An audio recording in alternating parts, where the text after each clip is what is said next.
The Galactic Council chamber fell silent as Elsa walked through the massive obsidian doors. Her boots echoed against the crystalline floor, each step measured and deliberate. Around her, representatives from 47 star systems watched with barely concealed amusement. The human delegation had requested an emergency session, and they had sent this. A girl who barely reached 5 feet tall, wrapped in an earthen scarf despite the chamber's perfect climate control. Her dark hair was tied back simply, and her clothes were unremarkable, practical cargo pants and a worn jacket that had seen better days. She carried no weapons, no technology, no entourage. Ambassador Kruthax of the Voidborn Empire clicked his mandibles in what passed for laughter among his species. The humans send a child to negotiate the frontier wars? Perhaps they've finally accepted their place as the galaxy's newest and weakest species. Ripples of agreement spread through the assembly. The Gen Collective hummed with mirth. The crystalline observers refracted light in patterns that signified mockery. Elsa stopped at the speaker's platform, her expression unchanged. She didn't flinch. She didn't argue. She simply waited. "State your purpose, human," Counselor Vexna demanded, her 3 eyes narrowing with impatience. "We've lost 3 colonies to the Devourers in the past cycle. We don't have time for symbolic gestures." "I'm here to end the war," Elsa said quietly. Her voice carried through the chamber despite its softness. The laughter returned, louder this time. "End the war." Kruthax leaned forward on his throne of living metal. "Child, the Devourers have been conquering this sector for 2 centuries. They've destroyed civilizations that were exploring space when your ancestors were still discovering fire. What could Earth possibly offer? Your species has been in the stars for less than 50 years. Elsa's hand moved to her scarf. "We offer what we've always offered. What you've always underestimated." "And what is that?" Vexna asked, boredom evident in her tone. "Memory," Elsa said, and pulled the scarf aside. The tattoo blazed to life. It started at her collarbone, a dragon rendered in lines that seemed to contain entire galaxies. The creature spiraled up her neck, its scales shimmering with colors that shouldn't exist, its eyes burning with something older than starlight. But it wasn't just a tattoo. The dragon moved. It breathed. It remembered. The chamber's ambient light dimmed as if the tattoo was drinking it in. Every advanced sensor in the room screamed warnings. Energy readings spiked into impossible ranges. Leo stepped out from the shadows behind the human delegation, his presence suddenly significant where it had been overlooked before.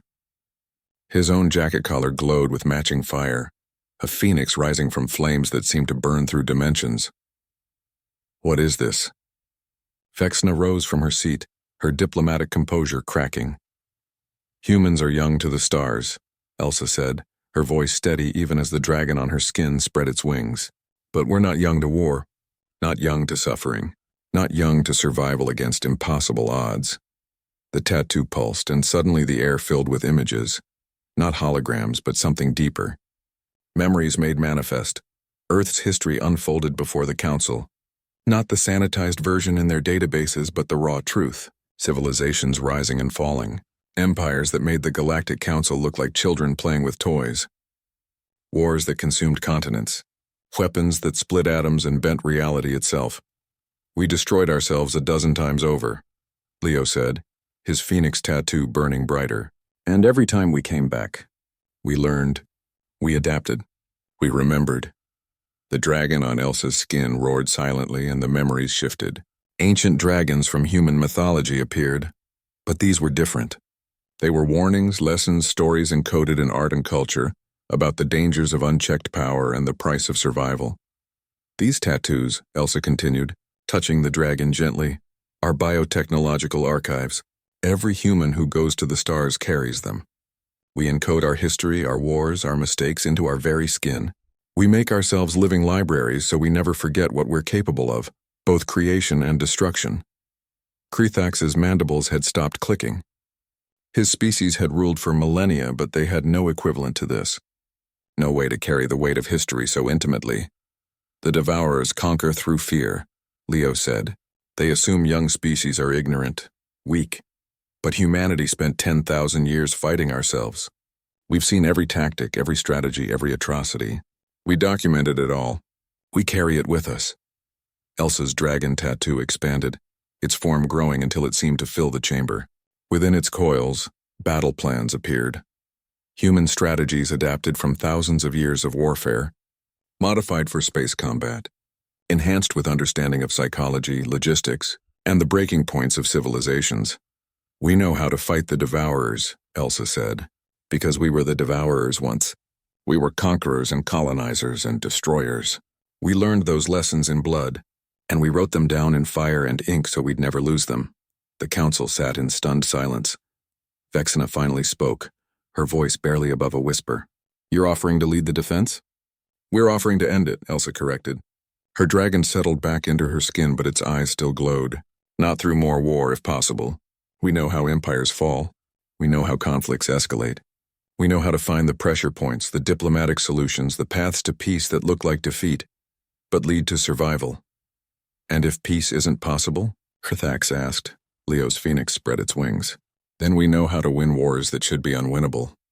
We've done it before. We'll do it again."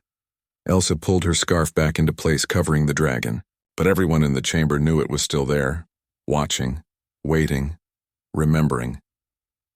"Humanity doesn't have the biggest ships," she said. "We don't have the oldest civilization or the most advanced technology, but we have something you've all lost in your millennia of peace and prosperity." "What's that?" Vexna asked. Elsa smiled, and it was the saddest, oldest expression anyone in that chamber had ever seen on such a young face. "We remember how to survive." The vote was unanimous.